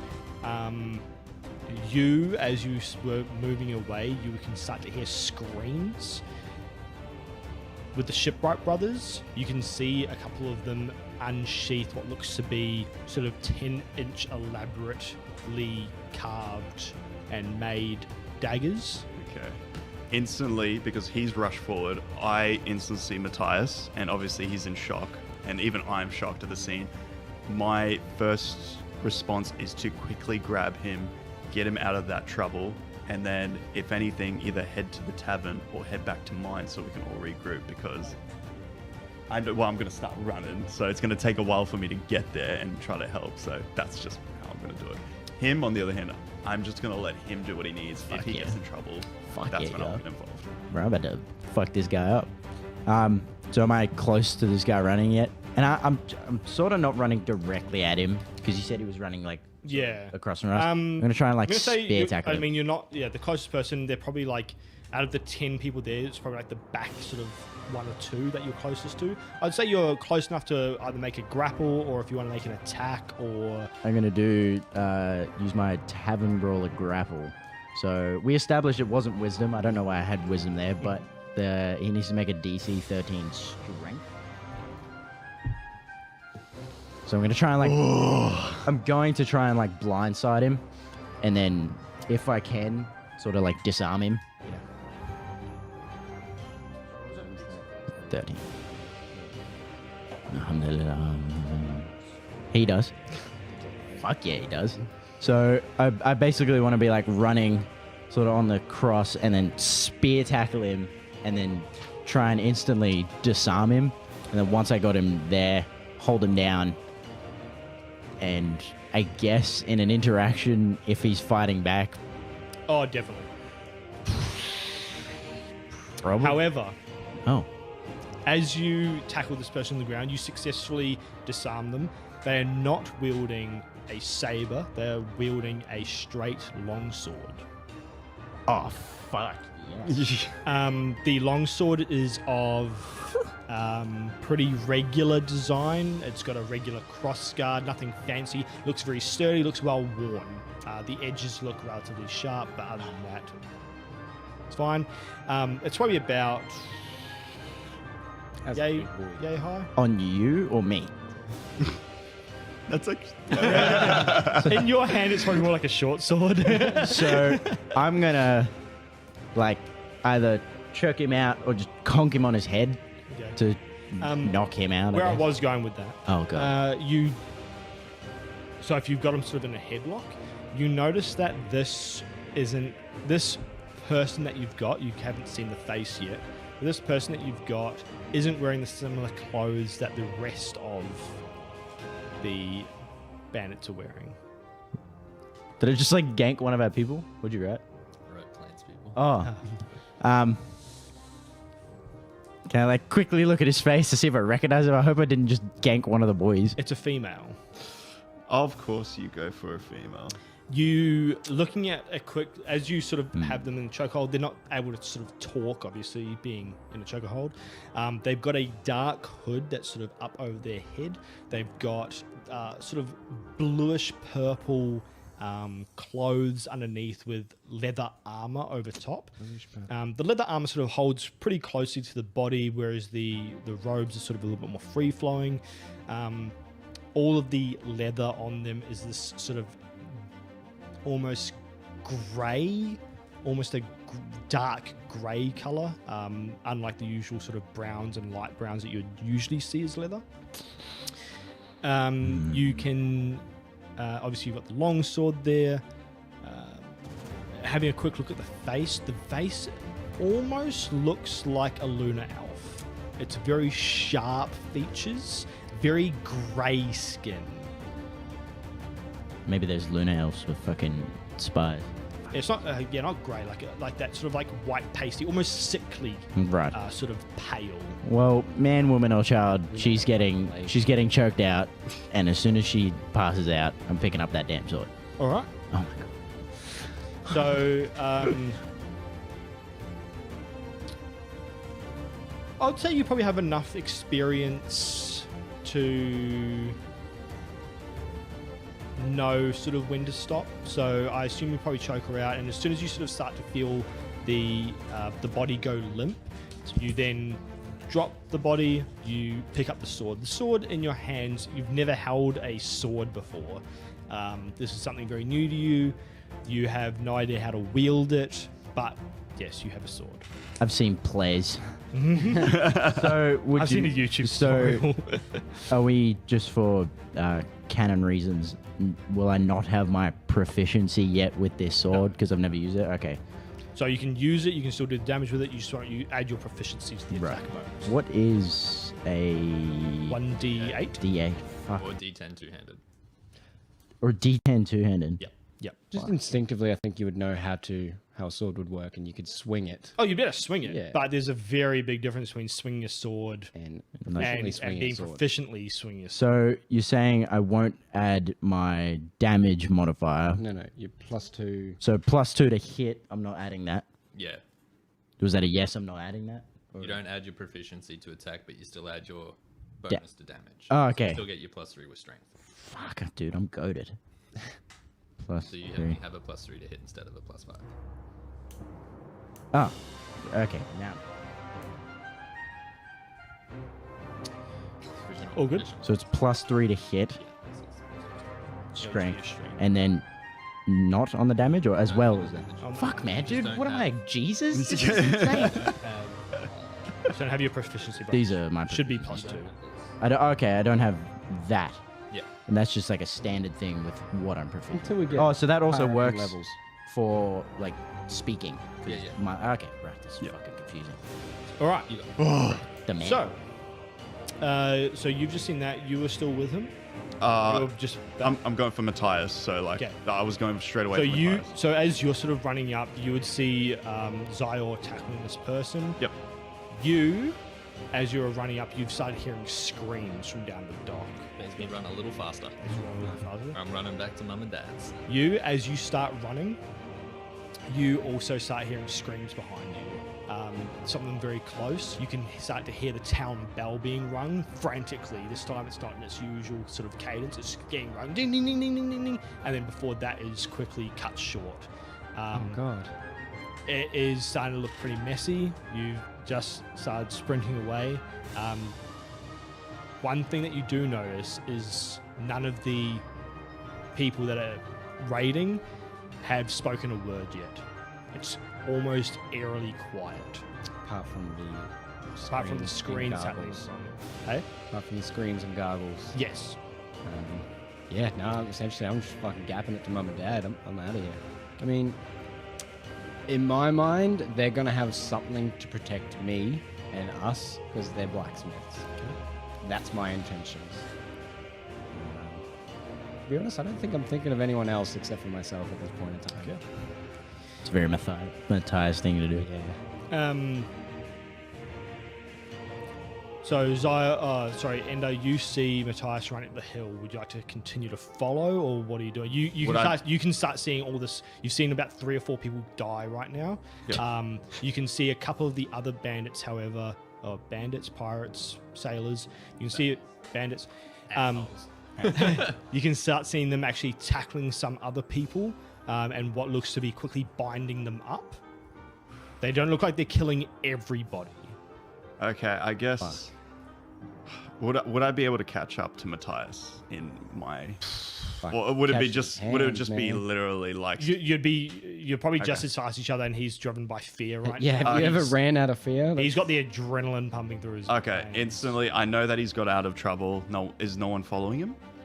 No one particularly following him, but all the people that have landed, there are more now jumping off the boats as well.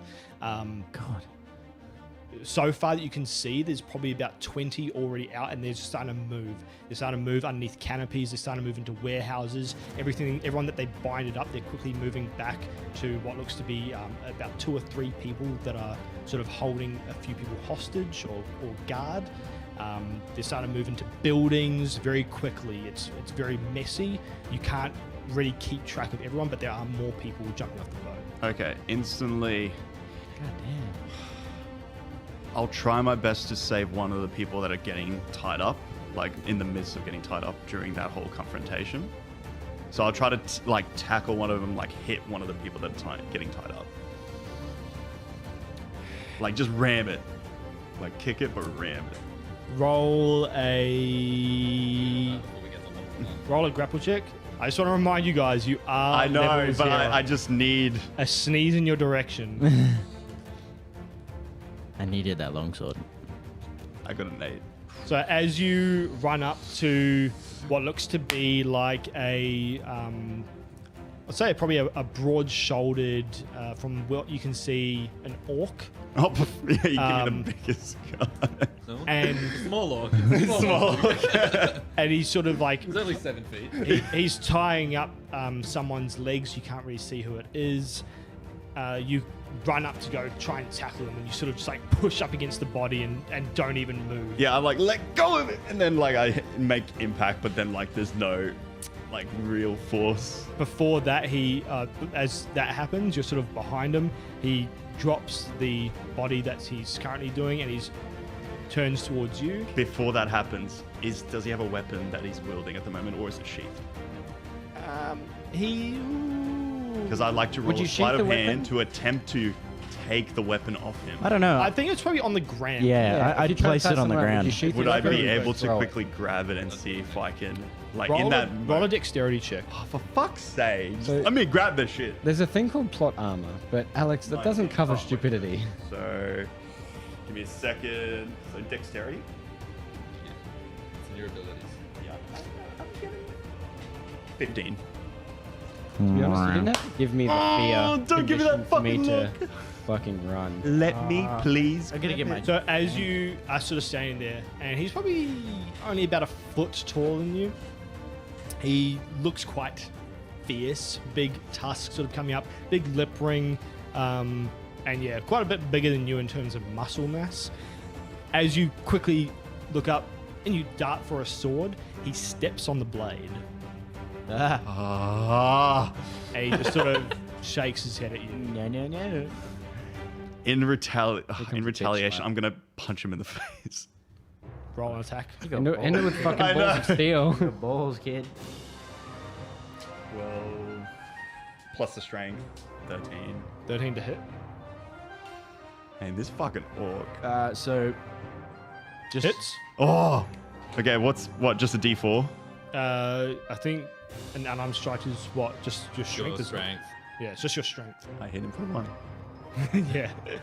So, RIP. so I hit him for 1 in the hopes that I might be able to like daze him and then actually try to either, if I can't take the weapon, if he's still on it, I'm gonna attempt to. Shut up.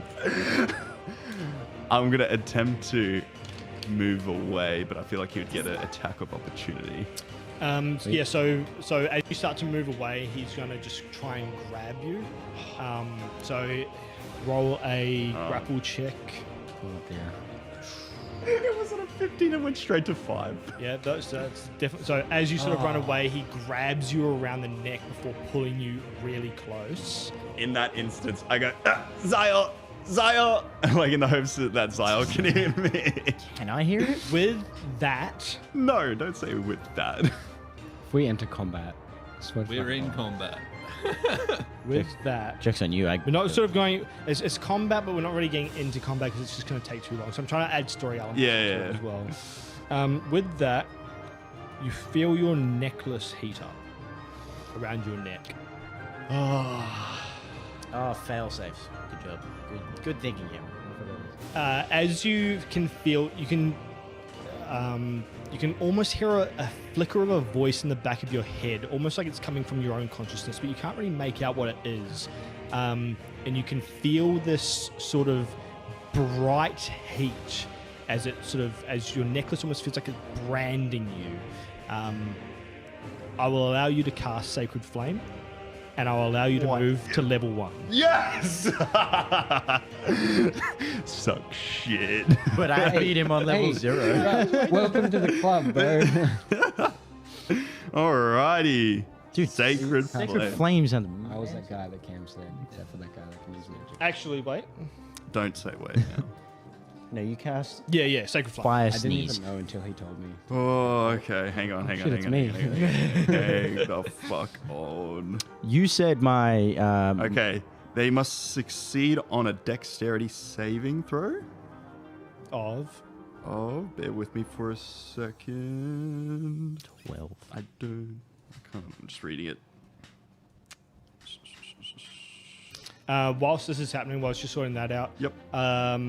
Zyor, you're now at the docks. You can see Endar currently being held by the neck. You can see other people being tied up, and sort of other people running around. You then hear footsteps behind you. As you look behind you, you can see another 5 people on the dock. They need 5 to take you out. Yeah, fact. Like 5 terrorists. Terrorists. Yes, Evil dudes. there's probably another 1 dressed like the one that you've just subdued. So And there's probably another 3 or 4. when you say they are dressed different, does it look like they're dressed at a higher rank type thing? Not exactly a higher rank, more just. And again, it's not like they're wearing the exact same clothes, but it almost looks like a uniform Right, okay. to an extent. Well, there's 5. I know when there's too much for me. So you said at the end of the last campaign, my mother and brother stayed in the tavern, Yes. and my sister stayed at this guy's place. So what's closer, tavern or his place? Indus House. I totally forgot about Doxia. Yes, Doxia is still at Indus House. Yes. What's she doing? She's- Yeah, I know. That's what I said. Nah. From where you are, they're probably actually much the same. Well, I'll go straight for the tavern, Okay. getting my mother and brother. Are the inn, you mean? That one, yeah. The Sleeping inn. sailor? Yes, yeah. The sleeping sailor. 12. 12. So dexterity saving throw of 12. No, okay. That's, Made that's a it D20. Does nothing. That was a 17. Brother. You can feel the heat there, but he has basically grabbed you and pushed you onto the ground right now. Okay. And he's beginning to tie you up. Damn. You can see this as well, Zyor. Matthias, you have run up the hill. You're back at the forge. Your parents still aren't there. Oh, fuck's sake. Okay. I don't know what my parents would be doing at this time because I'm like just the lone child that does his own things and doesn't take notice of itineraries of anyone. DM, could you tell me what my parents would be doing roughly at this time? Probably forgetting about you. Yeah. Probably not loving me, standard. Sorry, what was that? What would my parents be doing? 'Cause I'm Not loving you. Yeah. we had the joke that they still wouldn't be loving me. It's not a joke, it's reality. It's reality. This is a fantasy, guys. Come on. So, what would they be doing? Because Matthias would. Well, you know that. Well, obviously the shop is where they work. Their house is further away. It's still pretty early. I feel like they'd be doing something. But I'm gonna panic, go to the house next. Okay. That's my next bet to try and find the old parentals. All right. So as you start moving away, I'm going to say by this time you are no longer frightened. Copy. So you've sort of gained hold of your nerves, and you're sort of the way your brain works. You're sort of working through all your emotions, and you're starting to come to terms with what you've seen. You're starting to go into a bit of survival mode. You are on the way to your parents' house, which you would have gotten to by now, most likely. Okay. In Fuck, boy. Yeah, I know. well, your parents don't live too far. Well, your parents live basically in town. I live in town. I'm still with mum and dad. Yeah. So you rock up to your house. It looks like your parents are both inside. What's dad doing? Your mum. Oh shit! I'm getting a little sibling. Now's not the time. Okay. It looks like they're preparing, getting ready for breakfast. Sweet. I barged through the door. Mum, dad, we're under attack. Okay. Honestly, out of the amount of things that you've come bursting here saying I go, before, shh, listen. you listen from this distance. You can hear the sort of the usual. You can hear banging. You can hear the odd scream. It's very quiet. To which point, roll a persuasion check with disadvantage. Oh, that's rough. Well, I don't think I'm going to roll higher than it. So, persuasion disadvantage. I rolled a 2. That's a total 9. Wow, what the fuck? +7's mad. Your mother's sort of like, what's going on? And then your father quickly pipes up and says, you know what he's like. The amount of things that he's running here saying, yeah, okay. Zyle, we can hear you out there screaming, buddy. I run to my bedroom. I grab my pack and all my little belongings. So I grab my fishing spear, my small knife. I grab my instruments, stuff them in my large storage bag, and I throw them on the table and I say, we need to leave. We're under attack. A ship just crashed into the dock and people poured out of it and they're killing people. Okay, that's enough, Oscar. That's I grab gone a him little by bit the too hand. far. I say, step outside and have a look. So as he Oh no. steps outside, Oh, your mother's sort of, she's paying quite a bit of attention to you. She's not exactly moving to get ready yet because obviously it's a big thing to ask, just pack up everything and go. Your father walks outside and from this distance, probably wouldn't be able to see anything other than the ship at the dock, the crash ship at the dock. To which your father sort of says, okay, I see the ship. Okay, I get your point. When did it crash? Literally about, I don't know, 2-3 minutes ago. 5 minutes, yeah. Like a couple minutes ago, and people poured out the sides. They're not saying anything. Like, I don't hear any noise coming from them. It's just our people dying. I think. I didn't actually see anyone die. I heard a lot of screaming. Alright, get inside.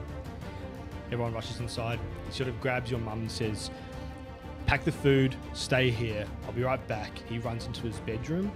You see your mum start to pack some things up.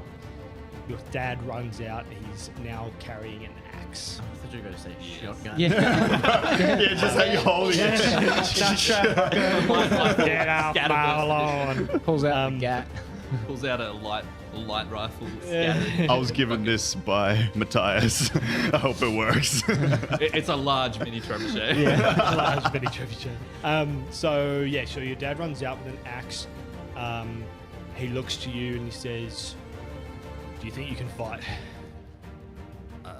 I know what you've taught me. I'm holding my fishing spear, but I'm... If what you're saying is true, and I swear if it's not, I'm going to give you the hiding of a lifetime. It's true. I promise it's true. I'm not And making obviously you don't know your dad's full entire history. Again, you've seen his tats, you've seen his scars, and I mean he's still in relatively good shape despite his age. shit is fucking inherited. And He's like the dad you see in like cover magazine. yeah, the Hugh Jackman on the front. Again, you don't know his entire past, but he has taught you a little bit just from exercise. You've never fought against someone properly, obviously. I wasn't very good at that. He hands you a hatchet. Not a large axe, but a hatchet. Little bubby axe. Fucking hurts. There's, as men, it's our duty to protect as many people as we can, get them out safely. Honey, bar the door. We'll be right back. Don't let anyone in other than us. Your mum sort of starts gathering things. If you're going to follow your dad out the door, Yes, sir. as you head out the door, you can hear the clank of the bar being held into place. Your mum's going around closing all the shutters, turning off, blowing out all the candles, all that sort of stuff. It looks like no one's home, but you and your father are outside, ready to go. Right, wait for his lead. Okay? I'm gonna follow his lead. All right, cool. Time for a fucking fight. Time for Zio to save my fucking ass. Time to Yeah, I was only leaving because you got like Yeah. god power. So yes, you are on the ground. I'm calling out to Zio. You're heading to your parents' place again. You are confronted with 5 more yeah. intruders. Yeah. So they're for layman's terms, they're in front of me. This guy's behind me. And then I got to go behind me anyway. So I'm going to be like, right, okay. How far are these 5 people? From you, probably about 20 feet. That's insanely close. Well, I'm going to be like, shit. Turn on a dime. Have the longsword drawn and run at the orc that's holding Ender. And All right. go for a lunge. Make a attack. At the Please. same time, That is good. Nah, it's a 13. Oh, I thought it was 19. 13 is a hit. Oh, of course it's Yeah, a but fucking mine was a hit, like of you- course it's a fucking hit. That's Roll up damage, please. that's a 10, right? Yep. Fuck it, it's a 10. Are you going for a two-handed lunge? 8. 8. So with an 8, you Hold it. Wait a minute. Do I kill him? That ain't right. This would be my first death. I'll have to take his shoes. 8, you run and you sprint up as you sort of drive this thing, almost like a spear that you've wielded in the past. You drive it as far as you can, straight through the back and through the ribs. Again, he's sort of standing over top of you with you on the ground like that. The sword sort of goes up through the ribs and it sort of crunches as blood starts to drip out of the sternum onto your sort of body. As you're sort of lying there, and that's when you feel the glow again. As the glow gets hotter and hotter and hotter, the orc takes his hand off of you to like sort of grasp at the sword that's now protruding. You then sort of hold up your hands to sort of protect yourself. protect myself. And as that happens, a beam of fire shoots straight up and sort of engulfs their head as he starts. I'm in complete fear watching this. Like, oh my god. You're still holding basically from the back as you see this head engulf in flames. I was gonna lift him, but not anymore. Damn. I think the sword would break before that happened. Damn. Man, I'm probably gonna like yank it out in a sideways direction so he sort of falls over, hoping to fall over, and then grab Ender by the collar, pick him up, and just throw him to run that direction. Okay. Instantly I go to, like, as soon as Zyle level throws up. me. Level up. Yes, baby! Lucky us. Still a civvy. As soon as Zyle throws me, I kind of go to him, Zyle, we need to get out of here. Your sister's at mine. Ezra's at mine. We have to go. No, don't look at me like that. 2 most important women in my life. We need to get out of here. I said what I said. You can hear the footsteps starting to get closer and closer and closer. Fuck. Okay, Zyle, we need to get out. Do I see Grayson, Jason, and Mason? No. Oh man, they died. Shit. They don't kill. You die. Fuck. Okay. I try to convince Zyle, like, Zyle, we need to get out of here. This is not looking good. They're getting reinforcements. There's more coming. We can't do this. Go to your house, pack a bag. Everyone pack a bag. Pack one for me. I got to get my family. Okay, can we meet at yours? Because yours in the outskirts. Maybe we can regroup somewhere in the forest. Sure, tell the others. Okay. Instantly, I run and I'm going straight back home to pick up the 2 girls and go to school. Go to school. Okay, so you guys start sprinting off to your place. Yep. Now, you and your father, you have headed basically from your house directly east to some of the sand dunes that overlook both the Grey Rite and the church. Oh, sorry, the church is up on the cliffs. As you start moving towards the church, from here, you've actually started to see some of the figures starting to spread out further and further and further. You can hear some screams now coming a little bit closer from buildings that they're basically just barging into. As you get closer to the church, you can see about 3 people run into the church before your father basically just full tilt starts sprinting after them. I run after Dad. In my mind, I'm thinking, how good would it be to have Zyle with me right now with his longbow, looking down at the vantage point up here, looking down from the vantage point to chase after Dad. Okay, so as you're sort of running, your dad sort of just turns to you and says, "Remember, if you can't beat him, run." Join them. I was like waiting for that. And Takes the I outfits. look back at Dad and I say, rather die than be a slave. Understood. And before that, so as that happens, you sort of breach into the door. You can see Bilal standing at the altar at the far end of the room. He's sort of throwing books at these people. My plan. His feathers on his neck are sort of like raised and sort of, he's looking quite scared. The three would-be killers are standing there. They've got their swords drawn, but again defending themselves against against the books, the Bible of the church. Without making a noise, your father sort of creeps up behind one, holding the axe double hand before smack. Yes. Coming straight down on one of the would-be assassin. Oh, not really assassin. The bandit's head. Let's say bandit, pirate, bandit. Following suit, I want to do that with the hatchet. Okay. You make me proud, son. Roll an attack roll All right, here we with go. advantage. Woo! Okay, glad. Wait, I don't have proficiency with this, do I? No. And hatchets are not finesse. I'm getting them +0. I got a 15. 15 hits. Yeah, so hatchets are DC. I got a 2. 2 damage. So as you sort of come down, you miss your mark a little bit and sort of buries it deep into the shoulder, causing the bandit to drop their saber. With that, they sort of turn around before looking at you. I'll give you another attack if you want. I'm gonna hatchet again. Is that also with advantage? Or no? No. Okay, well I rolled a 19. Okay. So with the 9... Okay. It's not that it matters. 5 damage. Okay. Again, you've never buried a hatchet into someone before. So the feeling of crunching bones as it sort of deepens into the shoulder, it offsets you a little bit, and you probably weren't attacking with your full strength.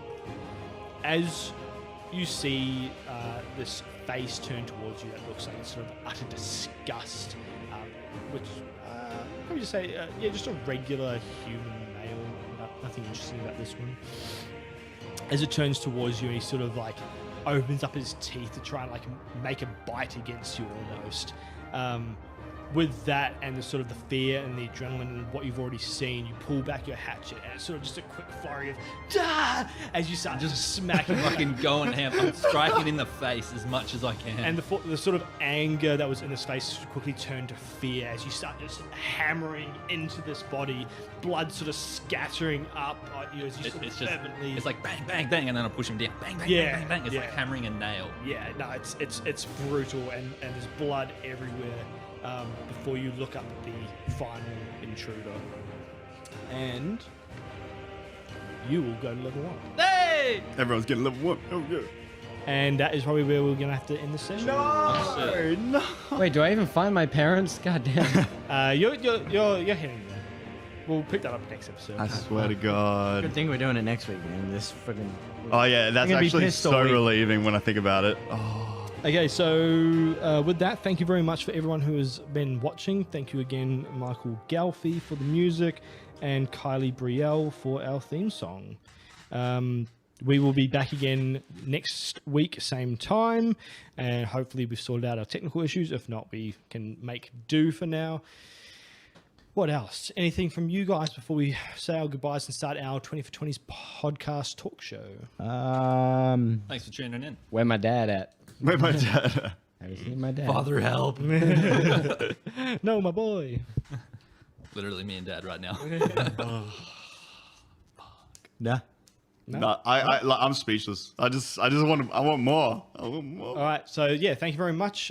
Stay tuned. We are about to start our talk show, which happens at the end of every show, and we just have a quick discussion about what just happened. And I guess we'll do a disclaimer again. We'll do a quick cut, and then we'll start the episode. That's it. Okay, so everyone quiet. Beep, whoop.